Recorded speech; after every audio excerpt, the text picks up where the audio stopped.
कोल India की uniform योजना इन दिनों सुर्खियों में है।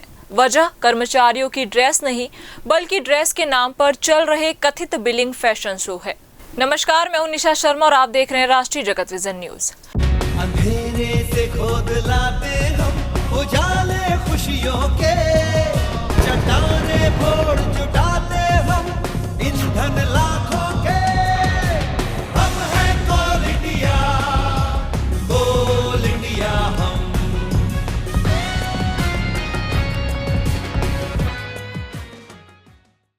कोल इंडिया की यूनिफॉर्म योजना इन दिनों सुर्खियों में है। वजह कर्मचारियों की ड्रेस नहीं बल्कि ड्रेस के नाम पर चल रहे कथित बिलिंग फैशन शो है। मामला इतना बढ़ गया कि कोल इंडिया प्रबंधन को कर्मचारियों, ट्रस्टों और वेंडरों के लिए सख्त चेतावनी जारी करनी पड़ी। सर्कुलर में साफ कहा गया है कि फर्जी जीएसटी बिल जमा करना, बढ़ा चढ़ाकर इनवॉइस बनाना, बिना सामग्री आपूर्ति के एडजस्टमेंट बिल जारी करना और पुराने बिलों का दोबारा इस्तेमाल करना गंभीर अनियमितता माना जाएगा। यानी अब तक जो लोग यूनिफॉर्म योजना को कम कपड़ा ज्यादा भुगतान योजना समझकर चल रहे थे, उनकी सिलाई खुलने लगी है। जानकारी के अनुसार कर्मचारियों को हर वर्ष यूनिफॉर्म खरीद के लिए तय राशि दी जाती है। नियम यह है कि निर्धारित गुणवत्ता और मात्रा में कपड़े खरीदे जाएं, लेकिन कई जगहों पर आरोप है कि कम यूनिफॉर्म खरीद कर ज्यादा राशि के बिल लगाए गए हैं।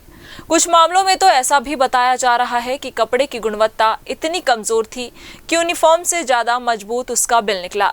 वहीं कागजों में ऐसे इनवॉइस तैयार हुए मानो कर्मचारियों को साधारण ड्रेस नहीं बल्कि किसी अंतर्राष्ट्रीय फैशन ब्रांड की डिजाइनर यूनिफॉर्म दी गई हो।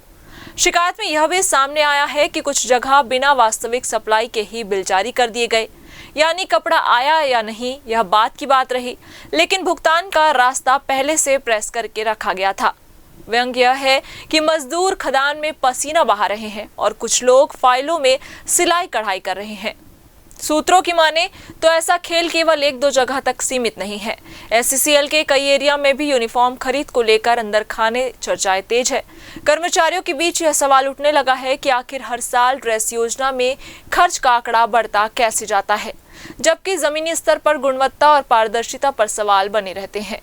कुछ कर्मचारियों का कहना है कि यदि निष्पक्ष जांच हो जाए तो कई एरिया में यूनिफॉर्म से ज्यादा यूनिफॉर्म के बिल निकल सकते हैं। हालांकि आधिकारिक तौर पर अभी किसी विशेष एरिया का नाम सामने नहीं आया है, लेकिन कोल इंडिया मुख्यालय की सख्ती के बाद कई विभागों में बेचैनी जरूर बढ़ गई है।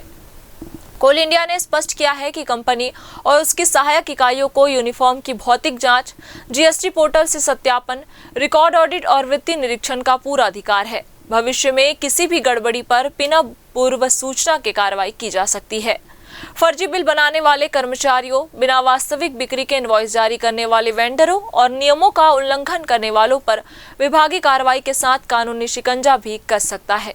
सवाल वही, कोयला कंपनियों में यूनिफॉर्म योजना कर्मचारियों की सुविधा और सुरक्षा के लिए बनाई गई थी, लेकिन अब यह योजना कई जगह कपड़े से ज्यादा कागज पैदा करती दिखाई दे रही है। ऐसे में सबसे बड़ा सवाल यही है कि आखिर यूनिफॉर्म की सिलाई हो रही है या सरकारी पैसों की कटिंग। इस खबर में बस इतना ही। देश प्रदेश की खबरों से अपडेट रहने के लिए हमारे चैनल को सब्सक्राइब करें और नई खबरों की नोटिफिकेशन के लिए बेल आइकन जरूर दबाएं। नमस्कार।